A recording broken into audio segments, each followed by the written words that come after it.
മഹാരാഷ്ട്ര രാഷ്ട്രീയത്തിൽ വീണ്ടും ഒരു വൻ സമവാക്യമാറ്റത്തിന് വഴിയൊരുങ്ങുന്നതായി സൂചനകൾ. അജിത് പവാർ വിഭാഗത്തെയും ശരത് പവാർ വിഭാഗത്തെയും ലയിപ്പിച്ച ഒറ്റ പാർട്ടിയാക്കാനും അവരുടെ പിന്തുണ കേന്ദ്രത്തിൽ ഉറപ്പാക്കാനുമുള്ള ബിജെപിയുടെ രാഷ്ട്രീയ നീക്കങ്ങളാണ് സംസ്ഥാനത്ത് ഇപ്പോൾ സജീവ ചർച്ചയാകുന്നത്. കഴിഞ്ഞ ദിവസം മുഖ്യമന്ത്രി ദേവേന്ദ്ര ഫട്നാവിസിന്റെ ഔദ്യോഗിക വസതിയിൽ എൻസിപിയുടെ ഇരുഭാഗം നേതാക്കളും പങ്കെടുത്ത് നടത്തിയ രഹസ്യ ചർച്ചകൾ ഈ അഭ്യൂഹങ്ങൾക്ക് ആക്കം കൂട്ടിയിട്ടുണ്ട്. ഇരുഭാഗം നേതാക്കളെയും ഒന്നിച്ചിരുത്തിയുള്ള സംയുക്ത ചർച്ചയാണോ അതോ വെവ്വേറെയാണോ കൂടിക്കാഴ്ച നടത്തിയത് എന്ന കാര്യത്തിൽ വ്യക്തത വന്നിട്ടില്ലെങ്കിലും ചർച്ചകളേറെ നിർണായകമാണെന്നാണ് വിലയിരുത്തൽ. പാർലമെന്റിന്റെ വരാനിരിക്കുന്ന വർഷകാല സമ്മേളനത്തിൽ കേന്ദ്ര സർക്കാർ അവതരിപ്പിക്കുന്ന നിർണായകമായ ഭരണഘടനാ ഭേദഗതി ബില്ലിന് ആവശ്യമായ 2/3 ഭൂരിപക്ഷം ഉറപ്പാക്കുക എന്നതാണ് ബിജെപിയുടെ പ്രധാന ലക്ഷ്യം. ശരത് പവാറിന്റെ നേതൃത്വത്തിലുള്ള എൻസിപി, തമിഴ്നാട്ടിലെ DMK എന്നീ പാർട്ടികളെ ഭരണപക്ഷത്തേക്ക് വശീകരിക്കാൻ ബിജെപി ശ്രമിക്കുന്നതായി കോൺഗ്രസ് നേതാവ് P. ചിദംബരം കഴിഞ്ഞ ദിവസം ആരോപിച്ചിരുന്നു. ഈ ആരോപണങ്ങൾക്ക് പിന്നാലെയാണ് മുംബൈയിൽ മുഖ്യമന്ത്രിയുടെ വസതിയിൽ കൂടിക്കാഴ്ച നടന്നത് എന്നത്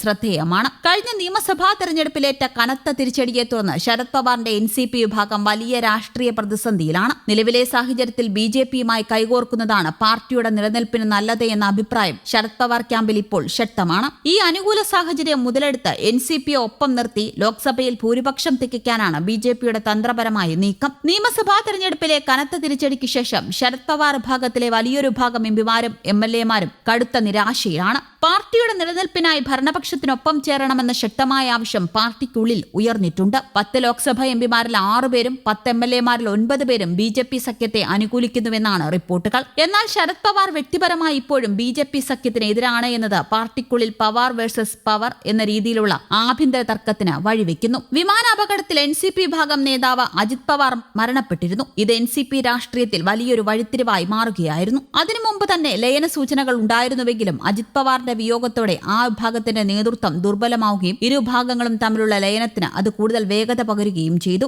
NDA മുന്നണിക്ക് നിലവിൽ ലോക്സഭയിൽ 329 അംഗങ്ങളുടെ പിന്തുണയുണ്ട്. എന്നാൽ 131 ഭരണഘടനാ ഭേദഗതി ബില്ല് പാസാക്കാൻ ചുരുങ്ങിയത് 352 മുതൽ 362 വരെയുള്ള അംഗങ്ങളുടെ വോട്ട് ആവശ്യമാണ്. NCP വിഭാഗങ്ങൾ ഒന്നിച്ച് NDA മുന്നണിയെ പിന്തുണച്ചാൽ ബിജെപിക്ക് പാർലമെന്റിൽ ആവശ്യമായ ഭൂരിപക്ഷത്തിലേക്ക് എളുപ്പത്തിലെത്താൻ സാധിക്കും. ഇതിനാണ് ദേവേന്ദ്ര ഫട്നാവിസിന്റെ വസതിയിൽ വെച്ച് മാരത്തൺ ചർച്ചകൾ നടന്നത്.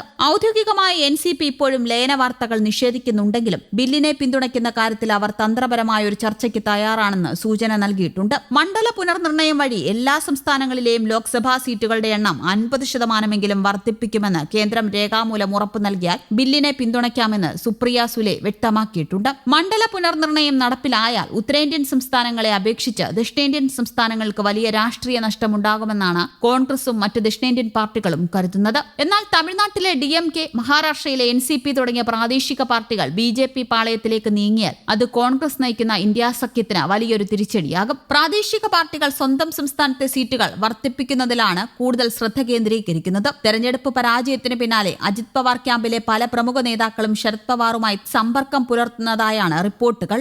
NCPയിലെ മുതിർന്ന നേതാക്കൾ ഇരുപക്ഷത്തെയും യോജിപ്പിക്കാനുള്ള മധ്യസ്ഥ ശ്രമങ്ങൾ ആരംഭിച്ചു കഴിഞ്ഞു. പാർട്ടി ഒന്നായാൽ മാത്രമേ വരാനിരിക്കുന്ന നിയമസഭാ തെരഞ്ഞെടുപ്പിൽ നിലനിൽപ്പുള്ളൂ എന്ന് ഇരുഭാഗത്തിലെയും ഒരു കൂട്ടം നേതാക്കൾ ശക്തമായി വാദിക്കുന്നു. പാർട്ടിയെ പിളർത്തി ചിഹ്നവും പേരും സ്വന്തമാക്കിയവരോട് അത്ര പെട്ടെന്ന് ക്ഷമിക്കാൻ അണികളും തയ്യാറല്ല. കൂടാതെ സുപ്രിയ സുലെയുടെ പാർട്ടിയിലെ സ്ഥാനത്തെ ചൊല്ലിയുള്ള തർക്കങ്ങളും പരിഹരിക്കപ്പെടേണ്ടതുണ്ട്. എങ്കിലും രാഷ്ട്രീയത്തിൽ ശാശ്വതമായ ശത്രുക്കളോ മിത്രങ്ങളോ ഇല്ല എന്ന തത്വം ശരത് പവാർ വീണ്ടും പ്രാവർത്തികമാക്കുമോ എന്നാണ് രാജ്യം ഉറ്റുനോക്കുന്നത്. മഹാരാഷ്ട്രയിൽ അധികാരം നിലനിർത്താൻ ബിജെപി സഖ്യവും ഭരണം പിടിച്ചെടുക്കാൻ ശരത് പവാർ ഉൾപ്പെടുന്ന വികാസ് അഘാടി സഖ്യവും ശക്തമായ പോരാട്ടത്തിലാണ്. ഇതിനിടയിൽ NCPയിൽ ഉണ്ടാകുന്ന ഏത് ചലനവും മഹാരാഷ്ട്രയുടെ ഭരണത്തുടർച്ചയെ സ്വാധീനിക്കും. News desk, Kerala Kaumudi.